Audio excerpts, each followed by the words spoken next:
Vou fazer com que cada que separaram a gente paguem por isso. Até mesmo o Ateş. E a Mercan também. E a Museyen causou incômodo nela. A sua mãe se comportou mal, Ateş. Ela não tá de tudo errada.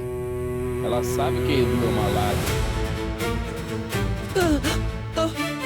Eu te disse para não vir pra cá.